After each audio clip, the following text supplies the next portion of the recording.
El primer ponente, que es Juan Ignacio del Cueto Ruiz Funes. Él es arquitecto por la Facultad de Arquitectura de la Universidad Nacional Autónoma de México y doctor en Arquitectura por la Universidad Politécnica de Cataluña. Su tesis doctoral, Arquitectos españoles exiliados en México, recibió el premio extraordinario del doctorado de la UPC.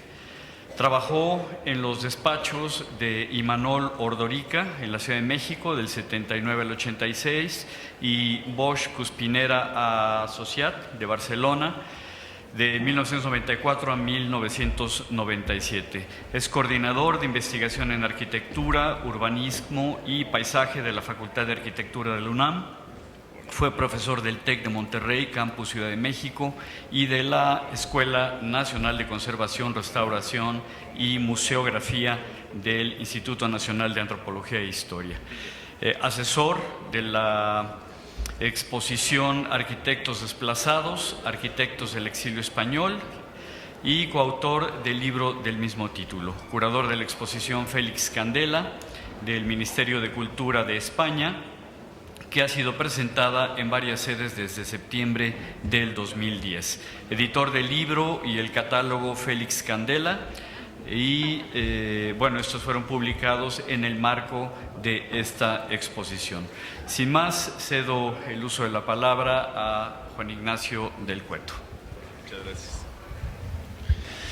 Bueno, muy buenas tardes y muchas gracias por estar aquí. Quiero agradecer particularmente a María Bustamante la invitación para participar en este encuentro y hablar de este tema de un patrimonio que minusvaloramos aquí en nuestro país y que es muy valorado en el exterior, que son los cascarones de concreto armado. De ahí el título de mi ponencia, Cascarones de concreto armado, revalorar para proteger un patrimonio de la arquitectura mexicana. En realidad esta joven tradición ya perdida de la construcción de cascarones de concreto armado en México vino de la mano de un exiliado español, un arquitecto que se llamó Félix Candela, que llegó en 1939 entre los cerca de 25,000 exiliados que llegaron a México, exiliados españoles republicanos, y Félix Candela era uno de los 25 arquitectos que llegaron titulados. Lo que pasa es que Candela se tituló en 1935, la Guerra Civil en la Escuela de Madrid. La Guerra Civil Española estalló en 1936, o sea, cuando él tenía 25 años, había nacido en 1910, y llegó a México con 29 años. Llegó de hecho en el Sinai, el primer barco del exilio español que llegó a tierra mexicana, al puerto de Veracruz. 10 años después de llegar y de hacer diferentes tipos de trabajos, construyó su primer cascarón experimental, que es esta pequeña bóveda catenaria que ven ustedes aquí. La patentó, le llamó bóveda ala y después fundó su empresa Cubiertas Ala, desde la que construyó los cascarones de concreto que lo hicieron mundialmente famoso. En realidad él lo que hizo fue traer de Europa esa tecnología. Él era lo que admiraba mientras estudió la carrera entre 1929 y 1935 en la Europa de entreguerras. Ingenieros de Francia como Eugène Freycinet, de Alemania como Dischinger y Finsterwalder, o de España como Torroja, le estaban buscando la forma más eficiente de trabajar al concreto armado. Y Candela en México, desde su empresa constructora de cascarones de concreto, Cubiertas Ala, pudo construir gran cantidad de este tipo de estructuras resistentes por forma. El primero que lo hizo famoso, ya había hecho varios cascarones antes que fue el pabellón de rayos cósmicos en Ciudad Universitaria. Es decir, en la obra cumbre de la arquitectura moderna mexicana hay un pequeño pabelloncito, la primera obra que se terminó de todo el conjunto, porque era un pabelloncito de 100 metros cuadrados, que cubrió con 2 paraboloides hiperbólicos del tipo silla de montar, apoyados sobre 3 arcos parabólicos. Esto con la finalidad de cumplir con el requisito que exigían los científicos, que iban a tener ahí unas máquinas que medían protones y neutrones. y que pedían que la cubierta no tuviera más de 15 milímetros de espesor. El arquitecto Jorge González Reina era el encargado de este proyecto. En realidad era el Instituto de Física Nuclear de la Facultad de Ciencias, y llamó a Candela para ver si podía solucionar este problema. González Reina estaba proponiendo una bóveda cilíndrica, un cañón corrido, y sus ingenieros le decían que como muy delgado se lo podían hacer de 6 o 7 centímetros. Y Candela en realidad sabía de la teoría del paraboloide hiperbólico como forma geométrica ideal para construir láminas de concreto, puesto que solo transmite esfuerzos a compresión, y fue la primera vez que lo puso en práctica. Antes que esto había construido fundamentalmente bóvedas cilíndricas y cónicas. Y esto es, digamos, el ensayo que hizo Candela. En realidad, pues se las ingenió para hacer un molde de una sola cara, colocar un armado muy finito y en base a paraboloides hiperbólicos construir esa laminita que tiene en su parte media un centímetro y medio de espesor, 15 milímetros, y se amplía hasta 6 centímetros en el borde para rigidizar. Y en realidad es cuando descubrió, digamos, y puso en práctica las bondades del paraboloide hiperbólico, una forma geométrica reglada, es decir, que se construye con puras líneas rectas, lo que permite facilitar la construcción de la cimbra. Esta animación muestra cómo se genera un paraboloide hiperbólico, las asíntotas, 2 puntos que bajan, 2 puntos que suben, las directrices, y las generatrices, que son las que generan la superficie alabeada de doble curvatura inversa, parábola en un sentido, parábola en el otro, y que tiene esta virtud de transmitir casi exclusivamente esfuerzos a compresión, lo que permite hacer estas laminitas muy delgadas, que bueno, este es como un ejemplo muy burdo, ¿no? Pero a final de cuentas el concreto armado, cuando lo trabajamos con las grandes vigas, funciona por masa, mientras que con esta otra propuesta funciona por forma, y entonces se pueden generar, cuando uno echa una papa cortada así al fuego, pues se hace hagan de cuenta, una viga, y cuando echa una lámina de papa, el propio aceite, el propio calor hace que tome una forma de paraboloide hiperbólico. Lo que hizo Candela a lo largo de su carrera, construyó muchísimos cascarones en nuestro país, y cuando se hizo famoso en el mundo los construyó en el exterior, y desarrolló, como lo hace un músico, variaciones sobre un mismo tema. Él hizo variaciones sobre el paraboloide hiperbólico de donde se desprenden 2 grandes familias: los mantos de borde recto, de donde proviene el famoso paraguas, que fue el objeto que más le encargaron. Construyó cientos de miles de metros cuadrados para cubrir espacios fundamentalmente industriales, pero también de otros tipos, y los mantos de borde curvo, de donde se desprende la bóveda por arista hecha con paraboloide hiperbólico, que es una aportación de la arquitectura mexicana a la historia de la construcción. Nunca antes se había hecho una bóveda por arista hecha con paraboloides hiperbólicos. Se habían hecho miles desde la época de los romanos, desde hace 2000 años, pero con bóveda cilíndrica. Esta es una serie de obras que muestran un panorama muy general del tipo de obras que hacía Candela. La mayor parte de sus obras fueron en el campo de la arquitectura industrial, y apenas un 10 o 15% de los cerca de 800 proyectos que construyó, alrededor de 1.500 encargos llegaron a cubierta sala, y él mismo decía que se los encargaban no por bonitos, sino por baratos, que luego le salían bonitos era otra cosa. Ahí está el pabellón de rayos cósmicos, varias iglesias. Aquí es muy importante hablar de esa fusión que hubo con el talento de arquitectos mexicanos como Enrique de la Mora, Joaquín Álvarez Ordóñez o Guillermo Rosell en la construcción de diferentes cascarones. Con de la Mora hizo el Altillo, San Antonio de las Huertas, San Vicente de Paúl, San José Obrero en Monterrey y varias iglesias más. Su obra más famosa fue, quizá, o la más publicada en todo el mundo, el restaurante Los Manantiales de Xochimilco. Esta es la maravillosa planta de embotellado de Bacardí, aquí en la salida a Querétaro. Y su última obra en México importante fue el Palacio de los Deportes, ya no hecho con cascarones de concreto, pero sí con una solución a base de paraboloides hiperbólicos. Este es un plano muy hermoso que se guarda en la Universidad de Columbia en Nueva York, donde está la parte más importante del archivo de Candela, donde él ubicó sus 25 obras favoritas en la Ciudad de México. Este es, por ejemplo, el Periférico. Ahí está, esta sería la Bacardí, y por aquí abajo Manantiales de Xochimilco, en medio otras 23 que ilustró con estos bocetos muy ilustrativos.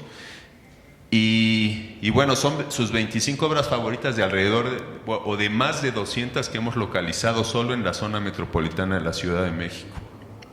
Y ahí está, las que les comentaba, la más famosa es la que vamos a tomar como ejemplo para tratar de explicar cómo Candela adaptó a la idiosincrasia y al medio mexicano esta tecnología de origen europeo.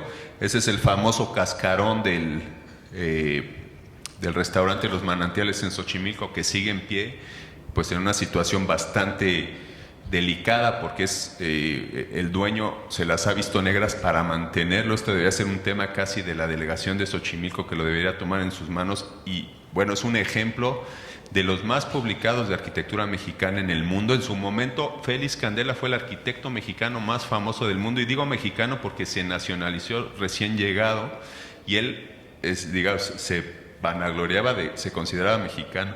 Eso es como un paraboloide que se corta con un plano horizontal y dos planos inclinados, genera un cañón de paraboloide hiperbólico que se intersecta con otros tres, o sea, 4 cañones de paraboloide hiperbólico que se intersectan entre sí, generan esa especie de flor que flota en los canales de Xochimilco. A final de cuentas, la geometría aplicada como una forma eficiente de construir. Gasta muy poco material, es un ejemplo a final de cuentas de una propuesta sustentable de construcción. Y una serie de fotografías que muestran ese proceso constructivo que era una especie de low-tech, ¿no? Acaba siendo una forma muy artesanal de construir. Una vez que se solucionaba la parte geométrica, venían los maestros carpinteros a hacer la cimbra. Candela siempre le dio mucho crédito a sus maestros carpinteros, y aquí se ve cómo están colocadas sobre pies derechos las vigas madrinas, luego la colocación de duela para formar el molde sobre el que después se va a colocar el armado. Ahí se ve una imagen, ¿no?, de la parte más compleja y más cara, desde luego, era la construcción de la cimbra. Aquí vean el contraste pues con la típica trajinera. Y ahí la construcción, digamos, después de una vez que estaba hecha la cimbra, ya el resto era auténticamente cantar y coser. Ahí están cantando los albañiles y cosiendo el armado con varillas sumamente delgadas, 3 octavos en un sentido, 1 octavo en el otro, o sea, prácticamente alambrón, para generar láminas de 4 centímetros de espesor. Era lo que necesitaba Candela para proteger el armado y darle pues él decía que en teoría podían ser incluso más delgadas. Ahí se ve al ejército de albañiles boteando. ¿En qué se basaba la eficiencia económica de estos cascarones? En la explotación del albañil, desde luego. Ahí vean cómo están, una pequeña revolvedora que tenía la empresa constructora, ahí revolvían el concreto y boteando, o sea, de 20 kilos en 20 kilos, se hacía todo el colado. El colado, cada uno de estos pétalos, son 8 en total, y cada pétalo lleva alrededor de 20 toneladas de concreto. O sea que necesitaban 1000 viajes de bote para hacer cada uno de los pétalos. Pues en total, pues un montón, ¿no?, de viajes de estos. Y una vez que se colaba, claro, con una mezcla muy densa, se iba con la llana, se iba aplanando prácticamente. Por eso digo que era un proceso muy artesanal que aprovechaba la excelente mano de obra del albañil mexicano. Una vez que se descimbraba, o sea que fraguaba el concreto, se descimbraba y quedaba ya el cascarón, y luego venía el arquitecto a ver dónde ponía los baños y la cocina para no afearlo, ¿no? Y ahí el arquitecto en este caso fue Joaquín Álvarez Ordóñez.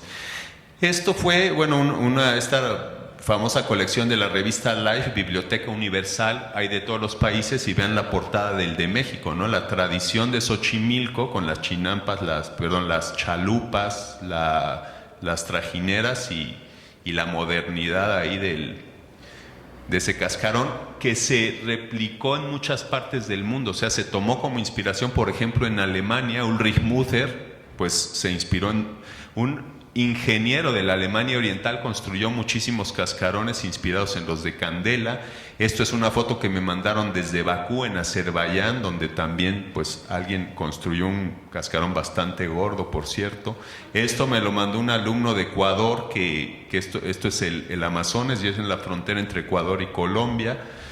Esto está en Alemania, un homenaje que le hizo George Schleich, gran ingeniero, que construyó una lámina de 5 milímetros de espesor de fibra de vidrio, inspirada también en este Candela. Y la última, digamos, el propio Candela le pidieron hacer un clon de los manantiales de Xochimilco en Valencia. Esa es la famosa Ciudad de las Ciencias y las Artes de Calatrava, y a un costado está el el Parque Oceanográfico de Valencia, que no es obra de Calatrava, pero que Calatrava intervino para que le pidió a Candela un clon de los manantiales y un clon de San José Obrero en Monterrey. Solo se hizo los manantiales. Candela murió, recibió el encargo a los 84 años, murió a los 87, cuando estaba diseñando esto, que después fue construido por ingenieros valencianos con muy buena mano. En realidad hicieron un cascarón muy hermoso, pero no se los dejaron hacer de menos de 8 centímetros de espesor. Y esto ya es, digamos, el edificio completo. A mí me gustan mucho más los manantiales de Xochimilco que este en particular.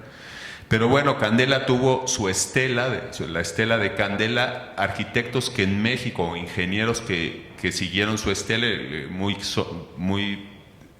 significativo el caso de Juan Antonio Tonda, un niño exiliado español que estudió arquitectura en México y fue la mano derecha de Candela durante muchos años, que hizo muchas iglesias con el arquitecto Alberto González Pozo, o el ingeniero Porfirio Ballesteros, que en el norte, en Monterrey, con el arquitecto Eduardo Padilla hizo esta iglesia de Nuestra Señora de Fátima, o el propio ingeniero Ballesteros, que hizo esa terminal de autobuses, de carga en la nueva Industrial Vallejo. Si uno va por la Industrial Vallejo, pues está llena de cascarones que tristemente se están perdiendo. Más ejemplos en otras partes del mundo. Tromsø, Noruega, la ciudad más nórdica de Noruega, un cine que se convirtió en biblioteca pública. El propio Candela, con el arquitecto O'Neill Ford en Texas, en Dallas, ¿no? El símbolo, el acceso a la fábrica de Texas Instrument, que cuando nosotros estudiamos era lo que todos usábamos, ¿no? Las calculadoras. La Universidad de Minnesota, la Escuela de Arquitectura, que está cubierta con 4 grandes paraguas. En Inglaterra, el mercado Huddersfield, ¿no? que hace este juego como de damero con techos a distintas alturas, solucionados con paraguas, inspirados en los que había hecho Candela en México, ¿no? En Acapulco, en Veracruz, en Arriaga, Chiapas, tristemente perdido también.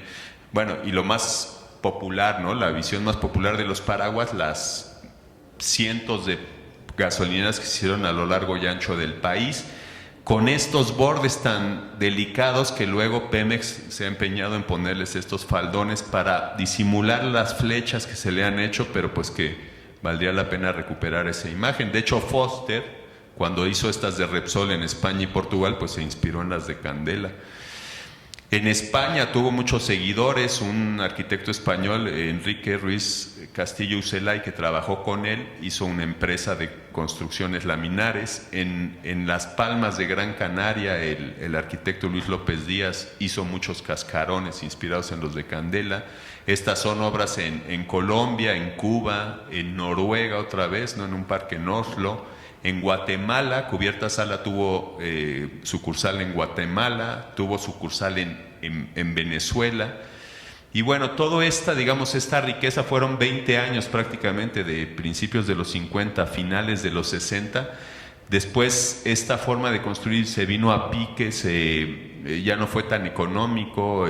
Cuando Díaz Ordaz puso un salario mínimo, repercutió mucho, se encareció la madera. y dejaron de ser económicamente ventajosos, aparecieron otras opciones, ¿no? Menos creativas desde luego, y empezó a suceder esto. Esto es una de sus obras, de las obras favoritas de Candela. Así estaba, ahí se ve, ¿no? La tenía 11 metros de volado, era la entrada a un conjunto en la avenida, en Calzada de Tlalpan, ¿no? Entrada a unos laboratorios. Esto es tomado en 2005, en 2006 la tiraron. ¿Y por qué tiraron? Una caseta de vigilancia, ¿no? Quizá para ampliar alguna cosa, ¿no? Fue para hacer otra caseta de vigilancia. Entonces esto, digamos, el arquitecto que la hizo, no sé quién haya sido, pero bueno, tiene buena mano, no cabe duda, pero tiene muy poca sensibilidad histórica. Esto era algo único y pues tristemente se perdió en lugar de recuperarse. Y así ha pasado con muchos, quizá uno de los más hermosos en el Hotel Presidente de Acapulco, ahí al costado de la playa Condesa, que se tiró, el famoso Casino de la Selva, tenía muchos cascarones, se perdieron en favor pues de unos bloques ahí para Costco y la Comercial Mexicana. Reconstruyeron el restaurante pues con una cosa muy poco, ¿no? Y tratando de imitar aquello que ya estaba en muy mal estado, ese es cierto. Estos paraguas que formaron parte de la pastelería El Globo ahí en la calle Popocatépetl y que después fue la Nissan de Avenida Universidad de Popocatépetl, pues se perdieron también. Tratamos de salvarlos, quisimos hacer algo, pero en cuanto supieron que alguien estaba haciendo ruido, fueron y directamente se fueron sobre los paraguas. Lo demás se mantuvo bastante tiempo en pie hasta que lo tiraron. Ahora hay un centro comercial que era muy necesario entre Plaza Universidad y Plaza Coyoacán. Hay otro centro comercial. Estos que se estaban recuperando para hacer un centro comercial en Avenida Montevideo, pues también se paró la obra y al tiempo fueron demolidos, eran sumamente interesantes. Y esto fue una historia muy triste. El mercado de Arriaga, la ciudad de Arriaga en Chiapas, que es famosa porque de ahí sale La Bestia, ¿no? El tren donde se suben los que van hacia Estados Unidos. Pues tenían esta maravilla, obra de Octavio Barreda, o sea, era uno de los, digamos, de esta estela de Candela, había sido alumno de Candela, hizo un mercado hermosísimo con este juego también de damero, de estos paraguas rectangulares que tenían 18, casi 19 metros por 7 o 6 y pico. Era esta la imagen y esto es lo que quiso hacer el presidente municipal. Intervinimos, tratamos de frenarlos, dijimos que esto era algo único, era una maravilla el microclima que se generaba con ese, digamos, escudo térmico que generaban los paraguas a diferentes alturas y el escudo térmico que generaba este muro en talud de piedra de río de allí cerca, y esto es lo que le querían construir. Incluso desde la Facultad de Arquitectura propusimos la ampliación. A final de cuentas necesitaban, porque había 700 locatarios, donde al principio que habían 300, hicimos una propuesta de ampliación sobre terrenos del propio mercado y tristemente se perdió. El 7 de junio estaba así, el 8 de junio por la noche lo tiraron y amaneció ya, digamos, derruido. Y esto, lo que ellos tenían en Arriaga, que era una verdadera joya de la arquitectura del siglo XX, fue sustituido por esto. Esto es lo que le han dado a los locatarios del mercado de Arriaga en lugar de lo que tenían. Es vergonzoso, sobre todo para los usuarios. Nosotros los tiramos y en otros lados los construyen. En Argentina, en Santa Fe, hicieron estos paraguas en homenaje a Mancio Williams, que había proyectado unos paraguas en los años 50, y los construyeron. Amancio Williams nunca los construyó y hace unos años en Santa Fe los levantaron, demostrando que sigue siendo y además que, digamos, adecuando la tecnología ahora ya con piezas prefabricadas de fibra de vidrio, se pueden hacer solucionar la siembra de manera mucho más barata. Y hay buenos ejemplos en México de readaptación. Estas son bodegas del aeropuerto que iban a ser demolidas, y cuando era el director de aeropuertos y servicios auxiliares, el arquitecto Ernesto Velasco, los frenó, dijeron que no se tiraban, que eso se tenía que mantener, se adaptaron y hay actualmente un centro de capacitación para controladores de vuelo, lo más avanzado de América Latina, está debajo de esos paraguas, pues que se reutilizaron, digamos. Y algo semejante ha pasado recientemente. Estas fotos están tomadas hace 2 años. El propio Slim salvó esta fábrica. Esta es una foto original de una fábrica que hizo Candela de aluminios cerca de Veracruz, y actualmente en lo que le llaman el Nuevo Veracruz hay un centro comercial enorme hecho aprovechando esos cascarones. Entonces, de que hay manera de salvarlos, hay manera. Ahí se están haciendo estudios de cómo, ciertamente se degradan mucho si no tienen un buen mantenimiento, pero sí se puede hacer una muy buena reutilización de este tipo de patrimonio que es, insisto, sumamente valioso. Muchas gracias. Ahora cedemos la palabra al arquitecto José Gamboa de Buen. Jorge, Gamboa de Buen estudió arquitectura en la Universidad Iberoamericana y tiene una maestría en planeación urbana por el Politécnico de Oxford, Inglaterra. Es autor de varios libros y artículos sobre temas de desarrollo urbano y ha impartido clases en la Universidad Iberoamericana y en la UNAM. Fue secretario de Desarrollo Urbano del Gobierno del Distrito Federal y director general adjunto del Programa de Reconstrucción de Vivienda después de los sismos de 1985. Ha sido director general de Grupo Danos, desarrolladora inmobiliaria que ha desarrollado Reforma 222, Parque Delta, Torre Virreyes y Toreo. Cedo el uso de la palabra al arquitecto Jorge Gamboa de Buen. Muchas gracias, buenas tardes. Primero quiero agradecer a María Bustamante y a la PAOT el haberme invitado a este seminario. Creo que voy a poder presentar una visión sobre el tema de la preservación del patrimonio, en mi caso concreto desde el siglo XX, a partir de una experiencia única que muchos de ustedes conocen y que ha sido muy controvertida. También me da mucho gusto, y esto fue sorpresa, poder presentar después de la presentación del maestro del Cueto sobre el tema de los paraboloides y de las cubiertas de Félix Candela, porque creo que si algún ejemplo existe de lo malos que hemos sido para cuidar el patrimonio del siglo XX es precisamente el caso de Félix Candela, ¿no? A pesar de la profusión y enorme volumen de construcciones que se desarrollaron con este maravilloso sistema constructivo. Está al revés esa cosa, pero bueno. Pásamela, ¿no? Sí. Está al revés, pero deja esa. Si quieres, de la que sigue. Bueno. Grupo Danos, que ahora yo dirijo, es una empresa inmobiliaria que ha hecho muchas de las obras que ustedes conocen en la Ciudad de México. La obra más controvertida y más compleja que hemos podido hacer en los últimos 15 años es lo que ahora se llama la Torre Virreyes, que en una primera etapa intentó ser un proyecto Rem Koolhaas que tenía 300 metros de altura y que iba a ser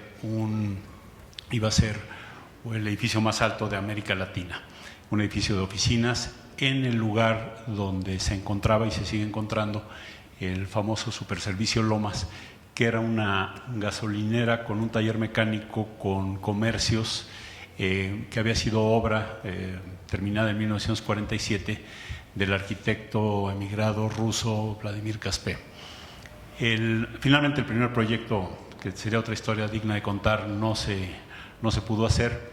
En buena medida el tema estuvo relacionado con el Superservicio Lomas, pero finalmente lo que ahora está construido es un proyecto de Teodoro González de León, un edificio de oficinas mucho más bajo que la primera propuesta. Este tiene 25 pisos de altura, está terminado, está ocupado, y buena parte de la temática de sus problemas y de su propia forma, que tiene mucho que ver con el título de la conferencia que me pidieron que dijera, y la adaptabilidad a nuevos usos, buena parte del resultado final del edificio deriva del tema del Superservicio Lomas. Voy a platicar un poco la historia, lo más rápido que pueda, porque es una historia muy larga y compleja, y de ahí voy a derivar después una serie de preocupaciones y espero algunas recomendaciones sobre el tema de la preservación del patrimonio del siglo XX. Con el patrimonio de antes, el que está tutelado por el INAH, no me voy a meter porque ese funciona con otras reglas y tiene otra lógica, aunque también en muchos casos está amenazado, pero ese es otro tema. Lo primero que tengo que decir es que soy un convencido de que hay que cuidar el patrimonio del siglo XX, particularmente en la Ciudad de México y algunas otras ciudades mexicanas que tienen una enorme calidad de este patrimonio. Probablemente parte de la problemática sea que tenemos demasiados edificios, podemos hablar de colonias enteras, por ejemplo, en el caso de la Ciudad de México, como Narvarte, digamos, que tienen una altísima calidad de obra del siglo XX.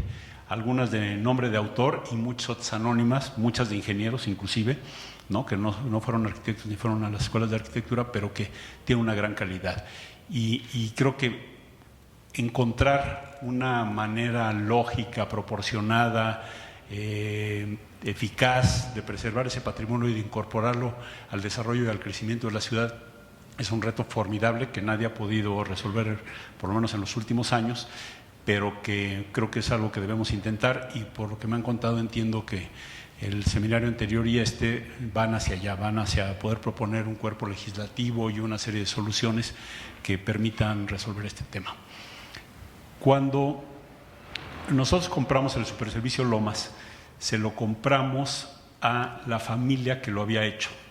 El papá del señor que nos lo vendió, que es el señor Alfredo Porras, que ya tiene como 90 años, su padre, a su vez, había hecho el superservicio Lomas. Cuando Lázaro Cárdenas decide que va a ser un monumento para conmemorar la expropiación petrolera, los 10 años de la expropiación petrolera, escogen un lugar remoto en esa época, que era la salida a Toluca, donde ahora está la fuente de petróleos.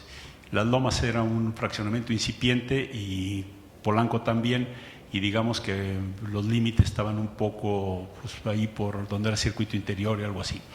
Entonces deciden que ahí lo van a hacer, no existía el periférico por supuesto, existía solo la calzada Toluca, que ahora es Paseo de la Reforma, y deciden demoler una gasolinera que ahí estaba. Yo no me acuerdo de ella, he visto fotos, pero por ejemplo Teodoro González de León, que tiene 89 años y se acuerda, o dice que se acuerda, ¿no? Entonces, el director de Pemex, que era amigo del señor Porras, le dice, oye, consíguete un terreno por ahí cerca porque te voy a dar la concesión de la gasolinera, y es una muy buena porque está en la salida de Toluca. Entonces, este señor rápidamente busca un terreno y lo encuentra en la colonia Molino del Rey, que era una colonia para obreros o para mineros, que había hecho también Lázaro Cárdenas para mover a los que vivían en Los Pinos y poderlos poner ahí, ¿no? Entonces, una colonia muy modesta, de lotes muy pequeñitos, y ahí sobraba un triangulito. Entonces, en ese triangulito que sobraba, que ya no lo habían podido lotificar para hacer casas, lo compra y alguien le recomienda, porque le iba a salir barato, a un joven arquitecto exiliado que había traído Mario Pani huyendo de la guerra, judío ruso que había vivido en París, y Mario Pani lo trajo para dirigir su revista Arquitectura, y ese era Vladimir Caspé. Entonces Vladimir Caspé hace el proyecto, se le ocurre que va a ser una gasolinera techada y le pone un cuarto encima, que no sabía muy bien para qué era, pero se lo pone, y la inaugura en 1947.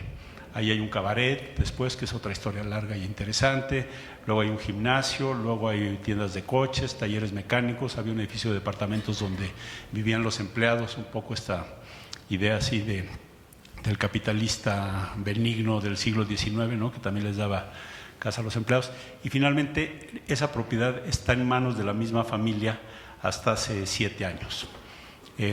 ¿Qué pasa con ella? Que ya las gasolineras no son tan buen negocio, las tiendas de coches tampoco y los talleres mucho menos, gracias sobre todo a los japoneses que han abaratado el precio de los talleres en beneficio de todos nosotros, pero en detrimento de talleres como el que tenía el señor Porras, ¿no?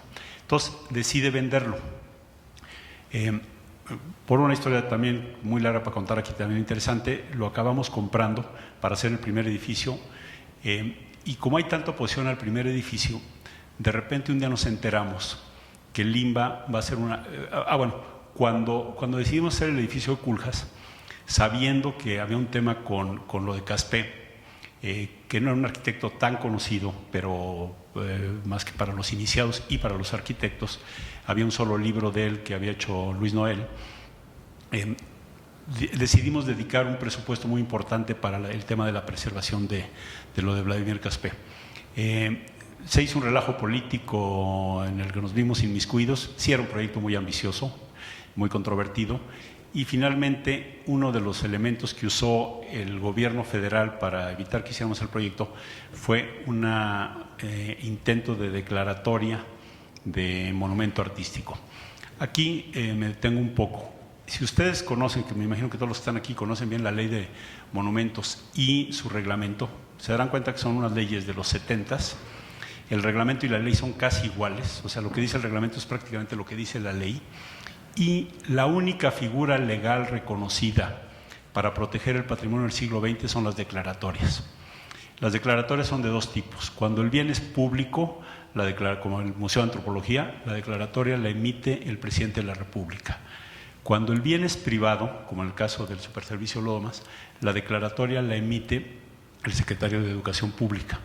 La propone el Instituto Nacional de Bellas Artes, pero la firma la emite el secretario de Educación Pública.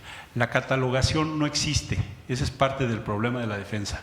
Y nos hacen creer en parte las autoridades, en parte los interesados, en parte las capillas de preservación del patrimonio, que la catalogación es un instrumento válido para defender el patrimonio. No lo es. Solo debe haber ahorita del orden de 40 edificios declarados en todo el país del siglo XX. Cuando teníamos el Superservicio Lomas intentando ser declarado, había 37. De hecho, gracias a nosotros en parte, porque se asustaron, declararon el Museo de Antropología, que no lo habían querido firmar, y también se pudo lograr lo de las torres de satélite, que acá está Corcuera, que costó mucho trabajo porque no tenían escrituras, imagínense, del terreno, ¿no? Entonces, y esos pues, son los que todos conocemos: Ciudad Universitaria, la Casa Barragán, el Palacio de Bellas Artes, el Ángel de la Independencia, la Secretaría de Salud, el edificio del Seguro Social, un puente en Ciudad Alemán que yo no conozco, ni creo que nadie de los que está aquí tampoco lo conozca, pero está catalogado. Pero no hay nada de Legorreta, no hay nada de Teodoro González de León, hay creo que una cosa de Villagrán, bueno, están las casas de Diego y Frida, está por supuesto la Casa Barragán, que además es patrimonio de la humanidad, pero es muy poquito lo que hay. Entonces la catalogación tiene ese problema porque se hace sin rigor, es secreta, no hay un registro, por lo tanto no tiene validez jurídica porque no hay notificación. O sea, según las leyes mexicanas, nadie puede afectar mi patrimonio si no me notifica antes y me da el derecho de audiencia, me da el derecho de réplica, etcétera, etcétera. Por eso se pierden con tanta facilidad jurídicamente los casos de preservación del patrimonio. Bueno, me regreso a la historia. Nos intentan hacer una declaratoria de patrimonio, la combatimos y después decidimos que ya no vamos a hacer el edificio de Rem Koolhaas y nos regresamos un poco para planear un nuevo edificio que no tuviera que ir a la asamblea a ser aprobado, porque lo quisimos ser una cosa abierta, transparente, comunicada al resto de la sociedad, pero vimos que eso no se ve muy bien en México y no funciona del todo, ¿no? Entonces lo que dijimos, bueno, con lo que tenemos ahorita, con las licencias que tenemos, vamos a hacer un edificio.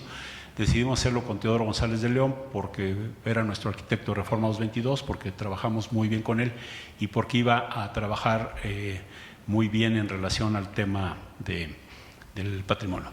Este es el estado en el que estaba el Superservicio Lomas antes de que empezáramos el proceso de demolición y empezáramos el proceso del nuevo proyecto. ¿Puedes pasar otra? Digo, se ve muy poco, se ve muy mal, pero esto es como estaba la ciclopista que está atrás y el parque que lo circundaba, ¿no? Estaba lleno de ambulantes, era estacionamiento de coches.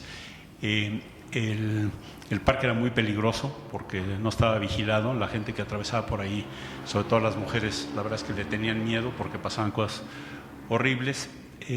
Otra, si me pasas la que sigue, esta es la parte de la calle de Teapa, que era la parte del taller mecánico. Y así había estado este edificio durante muchos años y nadie dijo nada, nadie decía nada, ¿no? Yo estoy seguro, porque después por ahí me lo confesaron, que la directora del INBA, que era Teresa Franco, no sabía quién era Vladimir Caspé. Y a nadie le preocupaba Vladimir Caspé. Ahí teníamos el Deportivo Israelita siendo destruido sistemáticamente por sus propios dueños sin que nadie dijera mucho. El Liceo Franco Mexicano, que en algo se conserva, pero que también tiene alteraciones muy, muy importantes, en una institución que le gustaría preservarlo. pero que me remite a otro de mis temas, ¿no? O sea, nadie les dice que son dueños de un edificio que vale la pena y nadie los ayuda y nadie los asesora. Todo es en negativo, ¿no? No te dejo ponerle techo, pero mientras las cosas van siendo hormiga y las van cambiando poco a poco, nadie dice nada, ¿no? Están los laboratorios Russell ahí en la esquina de Tasqueña y Universidad, muy cerquita del Altillo, que más o menos están bien, pero pues les han ido poniendo bardas, poniendo techos, poniendo casetas, tejabanes, etcétera, y nadie dice nada. Pero cuando esto se volvió viral y se volvió tema de todo el mundo, entonces de repente, y creo que fue uno de los logros de este proyecto, de repente ya todo el mundo conocía a Vladimir Caspé, que era un gran arquitecto, hay que decirlo, o sea, con una obra no muy vasta, pero sí era un gran arquitecto, no tan reconocido como muchos otros de la misma época. Pero les digo, mientras estuvo así, nadie dijo nada. Bueno, decidimos replantear las cosas con un proyecto de Teodoro González de León que incorporara la parte más relevante del Superservicio Lomas. Y entonces le pedimos al arquitecto que diseñara algo que cumpliera con las siguientes premisas. Y por eso digo que la forma viene de la preservación del Superservicio Lomas. Nosotros teníamos un desplante, que era, puedes pasar la que sigue, teníamos un desplante, bueno, eso es, pásala también, esa nada más para que vean que sí nos dieron la Comisión de Monumentos por unanimidad, incluyendo a Luis Noel, nos dio la autorización para lo que finalmente está construido, ¿no? Entonces, ahí se ve, la parte de atrás es la vía del tren, que ya no existe, que ahora es la ciclopista, la parte hacia abajo es el frente que es la calle de Pedregal, y ahí se ve la parte que la comisión consideró más relevante, que es la puntita que está más oscura y luego la parte amarillita clara, y la parte más oscura de la L que era la que nos iban a permitir demoler.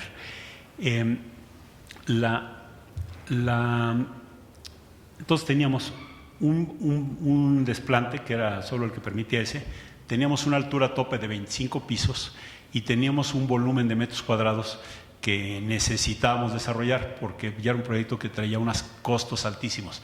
Nada más por decirles algo, Rem Koolhaas cobró por unos dibujitos, por un ni anteproyecto, más de lo que cobró Teodoro González de León por el proyecto completo ejecutivo. Pero aquí el que ganó más no fueron los arquitectos, aquí los que ganaron más fueron los abogados, que nos tuvieron que amparar en contra de una andanada impresionante de demandas, más de 40, con los intentos de parar esto. Bueno, entonces, esto es lo que le dimos a trabajar al arquitecto González de León, y él hizo varios ensayos que no le gustaban y finalmente llegó, ¿puedes pasar la que sigue?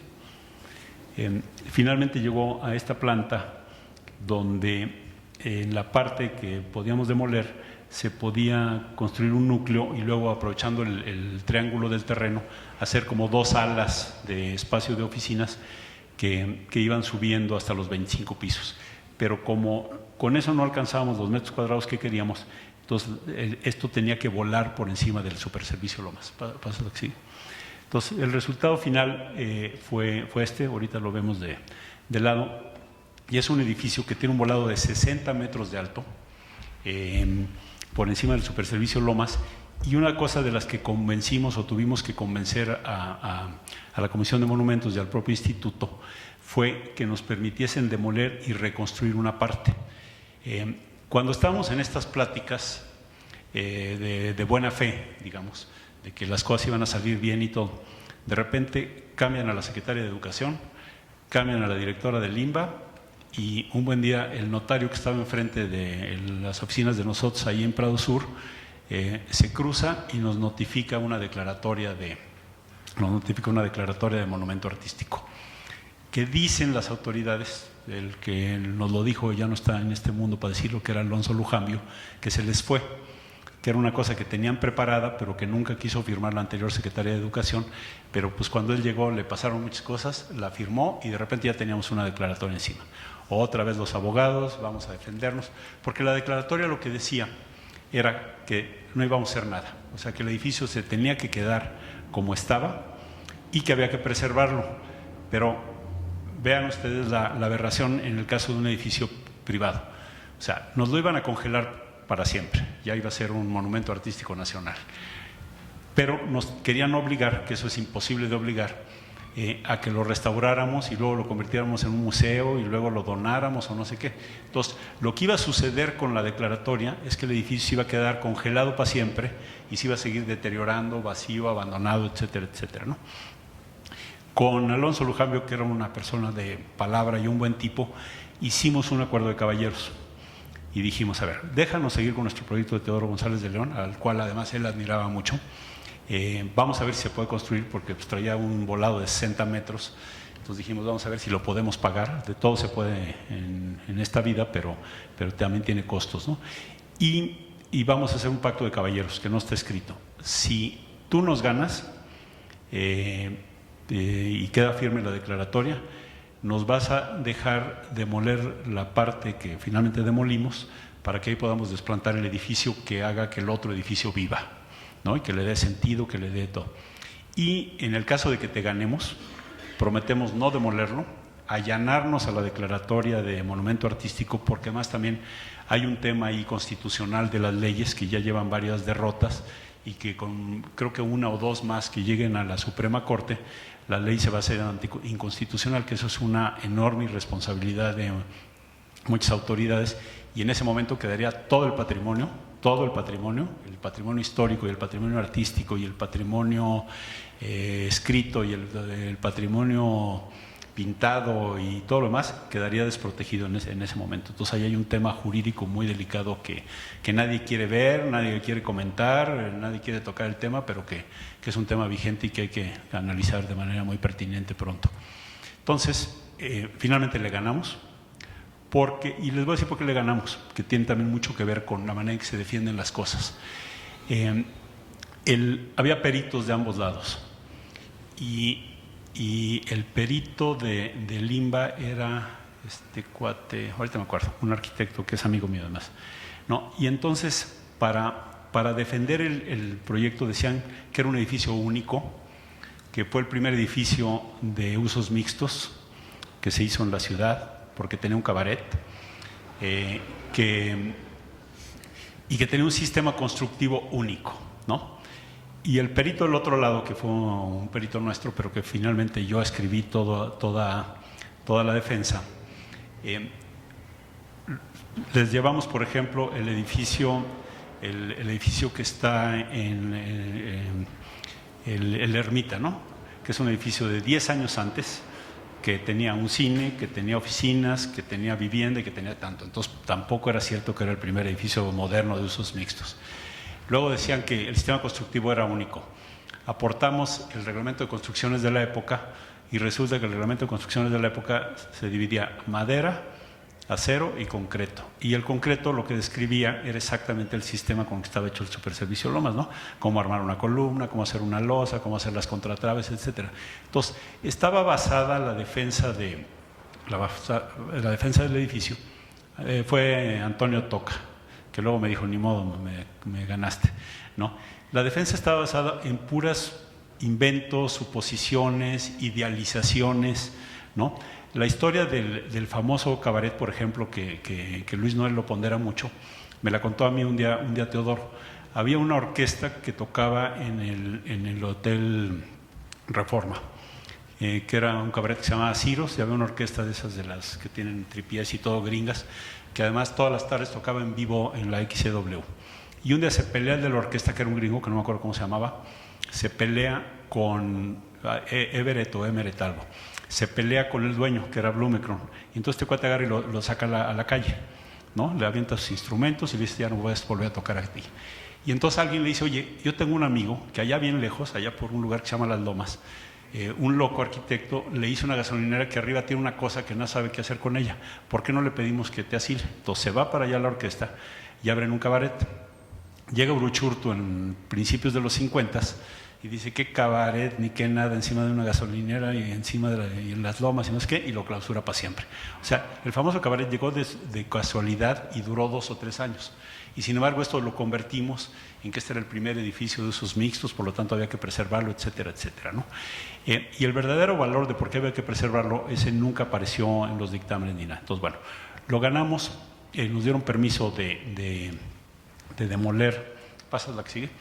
Nos dieron permiso de demoler una parte, poder construir un estacionamiento de 16 sótanos abajo, que es el estacionamiento más profundo en la historia de la humanidad, lo cual no es ningún orgullo, digamos, pero así son los reglamentos en la Ciudad de México. Es la excavación más profunda hecha para un edificio en el mundo también. Hay más profundas para un drenaje, para una lumbrera, para una mina, para una presa, pero no para un edificio, ¿no? Y pudimos después volver a reconstruir todo.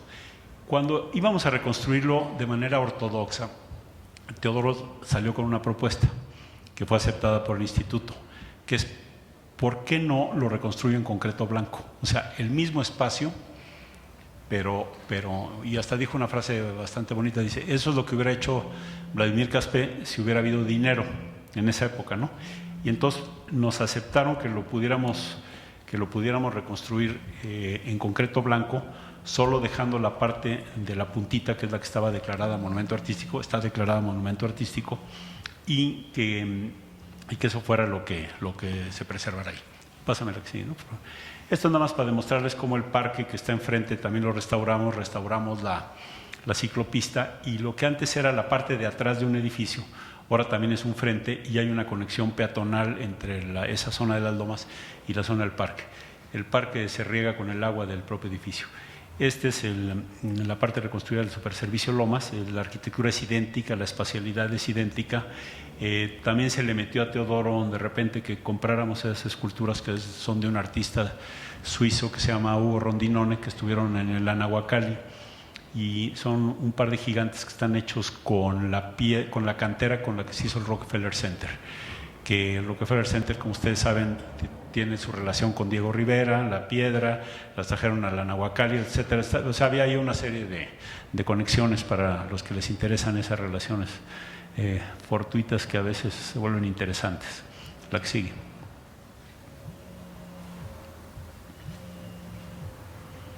Está de cabeza, pero ahí se puede ver o de lado, ahí está perfecta. Los árboles lo tapan un poco, pero ahí se ve la relación entre el volado, que les digo es de 60 metros, y el Superservicio Lomas. El proyecto estructural lo hizo ARU, la oficina de ingeniería más grande del mundo. Trabajamos con la oficina de Nueva York y llegaron a una solución sumamente elegante, de eso se los comento por aparte y ahorita les digo por qué. Que está basada en una cosa que es una V gigantesca, las fachadas son una especie de virendels y prácticamente los espacios de oficinas no tienen columnas. Entonces es una solución muy audaz, cara, pero que funciona muy bien y elegante y relativamente ligera para el proyecto que queríamos, y que, digamos, si no existiera el Superservicio Lomas, sería un capricho y un alarde estructural que no vendría al caso, ¿no? Y sería una cosa, pues la verdad yo creo bastante lamentable, ¿no? De hecho, muchas gentes no le entendían cuando lo estábamos haciendo y no habíamos reconstruido la otra parte. Teodoro González de León tiene una frase muy bonita que dice que los monumentos se tienen que ganar la vida. Entonces, y este monumento, que creo yo es la recuperación de un edificio del siglo XX, monumento artístico, hecha por un privado más relevante, porque todo lo demás que tenemos es rescatado por el poder público, cosa que está bien, pero que no le alcanza, digamos, para hacerlo. Ahorita va a ser parte del edificio, va a tener restaurantes, va a tener cafés, va a ser un lugar público que la gente va a poder entrar, se va a poder visitar, se va a poder recorrer por todos sus lados. Pasa la que sigue, ¿no? Por favor. Ahí se ve desde la ciclopista, viniendo del sur, entonces el vestíbulo del edificio y luego la otra, ya la parte del Superservicio Lomas, y la última, porfa. Y esto es desde la calle de Pedregal. Ahí se ve el acceso al edificio, que es un cruce público que llega hacia el parque, cualquiera puede entrar ahí, y cómo ese es el mega brace, que es con el que está estructurado, y cómo esto se integra con el Superservicio Lomas. La que sigue. Ahorita estamos terminando esa parte y eso es lo que era la antigua gasolinera. Como les digo, son exactamente el mismo espacio. Tuvimos un problema que es relevante para la recuperación del patrimonio del siglo XX. El reglamento de construcciones no permite construir columnas tan esbeltas como las construyó Caspé en su momento. Es una obra que nunca le pasó nada, sobrevivió al sismo del 57, sobrevivió al sismo del 85, claro, en una zona dura que es la de las Lomas, pero ahorita el reglamento no permitiría construir esas columnas, entonces optamos entre hacer trampa y no, y al final decidimos que sí íbamos a hacer trampa, porque si las hacíamos más gordas, pues sí íbamos a traicionar la parte espacial del proyecto original. Lo mismo hubiera pasado con la famosa rampa, que es así, desafortunadamente hubo que demolerla, que no había ninguna manera en que se pudiera estructurar cumpliendo con las condiciones del reglamento actual. Yo he estado en casas del arquitecto Artigas, una muy famosa ahí en Las Lomas, que tiene unos postecitos de este tamaño y unos volados de 3 metros que otra vez no podríamos volver a, estaríamos incumpliendo algo. Ahí hay un tema importante porque el reglamento no prevé nada para este tipo de temas. Ya me dijeron que ya se me acabó, entonces nada más para terminar, yo trataría de sintetizar algunas enseñanzas y algunos consejos para la reflexión que sigue. La enseñanza principal, y creo que este ejemplo lo ilustra, es que la legislación con la que contamos y la manera de administrar o de pretender defender el patrimonio simplemente no funciona. Y creo que eso lo tenemos que entender todos, y no es un tema de lucha social, o sea, es válida, es interesante, es importante, pero por ahí no se va a ganar mucho. Esa conciencia social adquirida, sobre todo en los últimos años, creo que debe canalizarse en favor de tener buenas instituciones, buenas leyes y buenas técnicas. Ahora, también no sabemos ni qué patrimonio tenemos y no sabemos cómo preservarlo, es muy vasto. Creo que aquí se comentó algo, pero en el libro de Edward Glaser, que se llama El triunfo de las ciudades, cuando habla de los temas de preservación del patrimonio, dice que es algo relativamente nuevo en la historia de la humanidad, o sea, muchas ciudades se destruyeron para hacerlas nuevas, pero además es algo caro, es algo que encarece la vivienda, expulsa a la gente porque encarece una zona de la ciudad, etcétera, etcétera, y que debe ser uno muy cuidadoso. En Manhattan hay 1000 inmuebles que se deben preservar, y cuando ponen uno nuevo sale otro. O sea, ellos consideran que solo pueden preservar esos, y tiene que ser algo muy debatido. Y aquí, con singular alegría, tenemos todas las casas colonial californiano de Polanco catalogadas, la mitad de la Narvarte catalogada, toda la obra de Legorreta catalogada, toda la obra de no sé quién catalogada, toda la obra de no sé quién catalogada. Entonces, ahí creo que tenemos problemas muy serios. Tendríamos que establecer jerarquías, decidir cómo se van a preservar las cosas, y sobre todo hay que tomar en cuenta que son bienes privados. Entonces, que tampoco los límites con los que uno puede forzar o obligar a alguien que sobre todo no tiene dinero, porque muchas veces son familias que ya no tienen dinero a preservar un inmueble, es algo muy, muy complicado.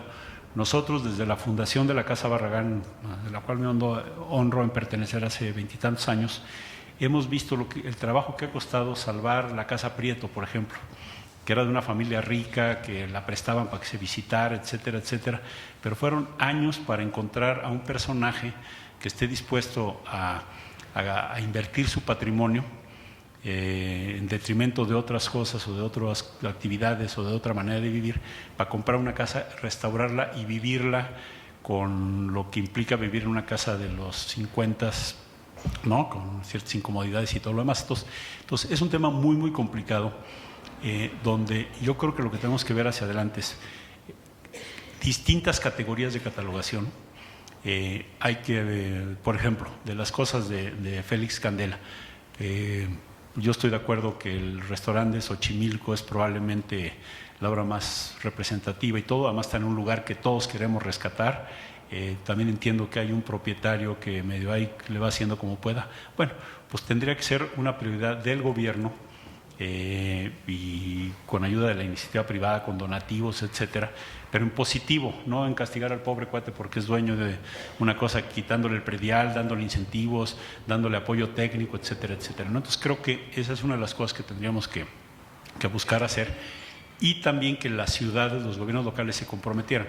O sea, no le quiere uno que se preserve un inmueble y le cobra uno un impuesto predial carísimo, ¿no? Entonces, en muchas partes del mundo, a cambio de que alguien invierta en la preservación de un cierto tipo de edificio, pues bueno, se le dan una serie de incentivos fiscales o una serie de cosas. Es decir, para esto habría que platicar todavía muchos minutos o algunas horas, pero creo que yo sintetizaría en que el enfoque punitivo hacia los propietarios en la defensa del patrimonio simplemente ya vimos que no funciona. Es más, muchas veces se vuelve un incentivo, como aquí vimos ejemplos, para que los demuelan más rápido, ¿no? Cuando alguien dice, apúrate porque mañana van a sacar del cajón que siempre sí estabas catalogado, en ese momento pues lo que hace el propietario es que lo demuele, ¿no? Un poco como cuando existían las rentas congeladas, que antes de cada temporada de lluvias el dueño de las vecindades en turno lo que hacía era tapar las bajadas, con la firme esperanza de que en esa temporada de lluvias ahora sí se cayeran todos los techos y la gente tuviera que salirse y él pudiera recuperar su inmueble para convertirlo en un estacionamiento, que fue lo que le pasó a muchas de las propiedades del centro histórico durante años. Se acabaron las rentas congeladas y se acabó el tema, ¿no? Gracias.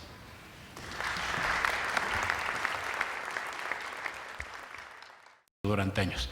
Se acabaron las rentas congeladas y se acabó el tema, ¿no? Gracias.